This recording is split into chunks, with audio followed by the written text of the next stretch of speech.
Has Arsenal peaked too soon? I remember we spoke on Champions Club where you were saying they haven't won anything yet. You and Grella were that's a key thing. Have they peaked too soon? I felt that was always going to be a worry for Arsenal, that they're peaking a bit too soon. You want to catch the form at the right time, as we've seen. Welcome into our CBS Golazo Matchday studios. I'm Hannah Cash with Nigel Reo-Coker and Troy Deeney. Now, Aston Villa got a last-minute winner to defeat the Premier League leaders Arsenal. So for Villa, it's their 5th consecutive Premier League win as they are well-positioned near the top. Second place to be, in fact, 3 points behind Arsenal. To get that 95th minute winner for Aston Villa was absolutely huge for them, wasn't it, Nigel? Fantastic win for Aston Villa. Great win for Unai Emery. It's a great win also for the Premier League. For me, it makes the Premier League title race even more fun and exciting. This is what we want to see, a competitive Premier League.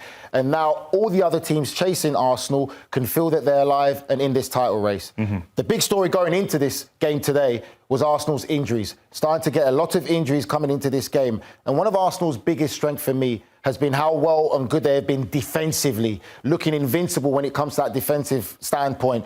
And these players have been injured, and more so, obviously, Saliba and Gabriel, who have been the key solid players for Arsenal in that centre-back position, was a big worry. Aston Villa now on the up since Unai Emery has turned things around after a difficult start himself.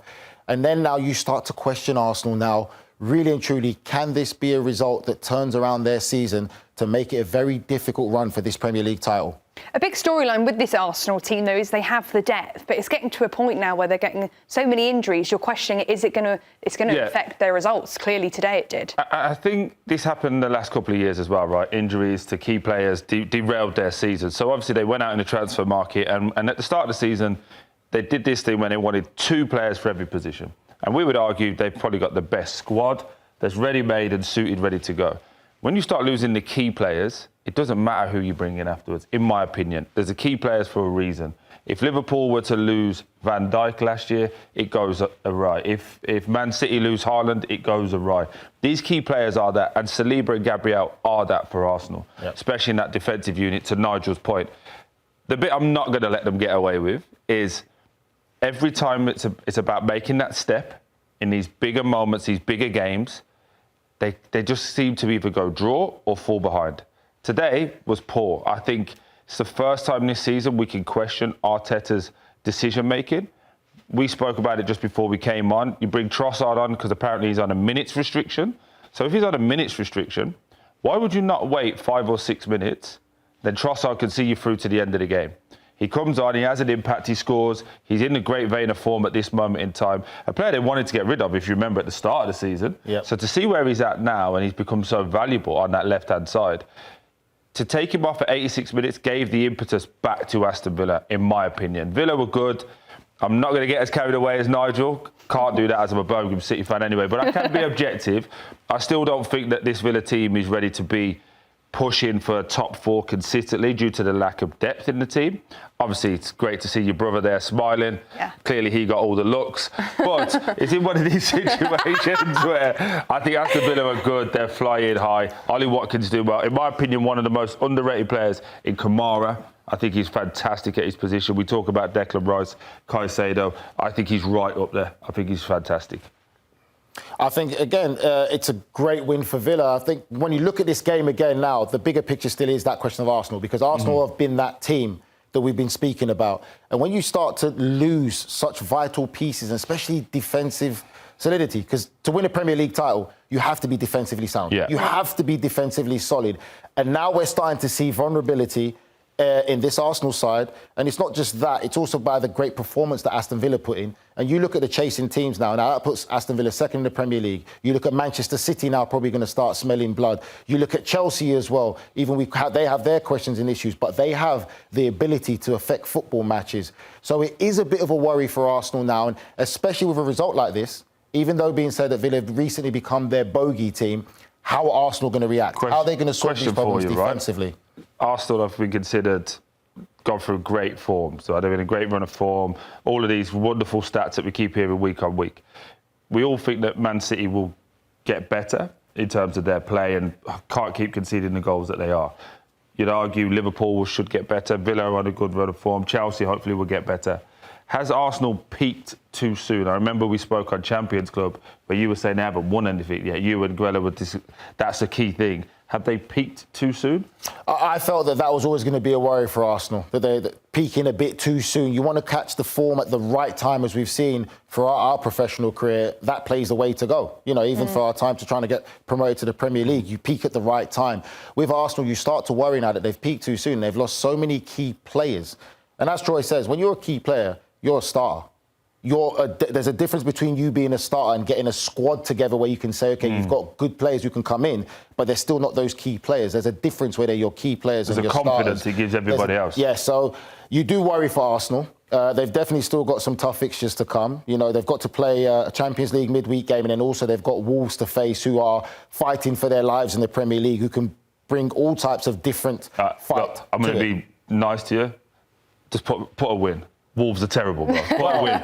We never know. If Arsenal lose to Wolves, then the season's over. I'll tell you that now. Again, it was a great result. Yeah. And then now I think what people would say, Hannah, is the question is, are Aston Villa in the title race? Yeah, I think that is a big question. But also for Arsenal, they've got 2 points in their last 9 away games. So they've got to be pretty worried about their away form. But let's talk about Aston Villa's home form, because do we have to? Like we said, Villa Park was bouncing.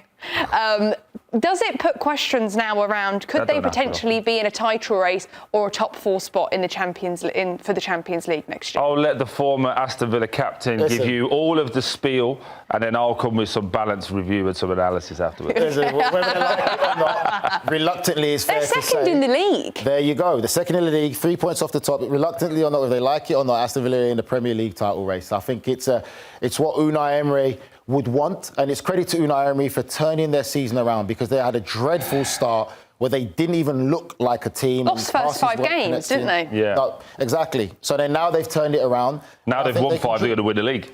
I wouldn't say they're going to win the league. I would say, when I look at this Aston Villa side, in how Unai Emery has coached them, very much a manager that coaches a lot on formation and positional play. And what he has the luxury of as well is he's got players who can play multiple positions. We've seen Tielemans play alongside Onana in the 2 sitting in the midfield. Today we saw him play in that number 10 role. You've got John McGinn that we've seen play in that number 10 role, or sometimes play out wide. He has the luxury of manipulating or moving these players to play in different positions depending on the opponents. And what he's also doing is being very aggressive with his substitutions. He's no longer sitting back now to try and play for a point. He's playing for that win. There's a lot of confidence in this team right now, and reluctantly, whether they like it or not, they have to be in that conversation, being second in the Premier League table, 3 points off the top. You'd have to say that they are. But also with Unai Emery, he's got to be one of the best managers in the Premier League right now, if not the best. I'd have to say there's no doubt in it. I'd say he's definitely up there in the conversation. You can't doubt in what you've seen and what he's done with Aston Villa. I think it's also a big season for him, just like we talk about Mikel Arteta. I feel we've seen so much progression from Unai Emery, but you have to win something. And I think for me, realistically, if Aston Villa, I'll be looking at the Europa League as the competition to try and win this year, to really make a statement that Unai Emery is taking this club tremendously further in another spot. And that for me is where they're going to lose it. In terms of, like, I don't actually think they're in the Premier League title race. That's just my opinion. I think they'd be a fantastic season if they finish in the top 4. I really do. I think their depth is not as balanced as most teams would think. For example, if your brother was to go down, I don't think they have a capable right back to go in and do the same thing. It's trying to put round pegs in square holes. I just don't think it fits the same. I also think when you start looking at the striker situation, if Ollie Watkins isn't scoring like he wasn't at the start of the season, we saw the comp there.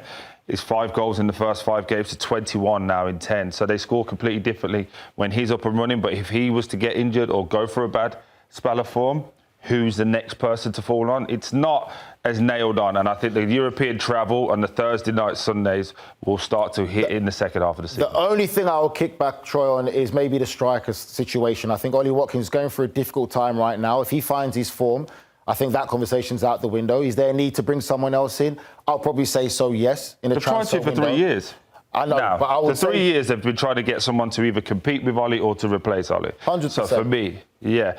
So I would still say that, but I still feel their squad is good enough. I feel their squad is good enough, and I think a lot of it is more so to Unai Emery and how he coaches and having the opportunity to be versatile with his players. I think it's great that we're speaking about it, right? Obviously, ex-Villa captain, played in the Prem. I played in the Prem. You're emotionally involved because we saw you running around here. Oh, she was really happy today. How do you feel about it? I'm over the moon happy about it, obviously. Yeah? That happy? Oh my gosh, that's so embarrassing. I was so nervous.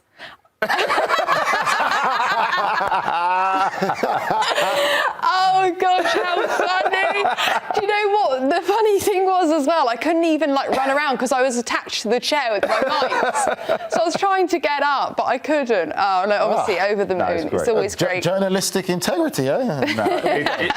Look, in all seriousness, Villa are in a good vein of form, right, in the last 10 games. We have to give him credit for that. Unai Emery has turned it around because at the start of the season they looked so disjointed, so unbalanced, especially in that midfield area.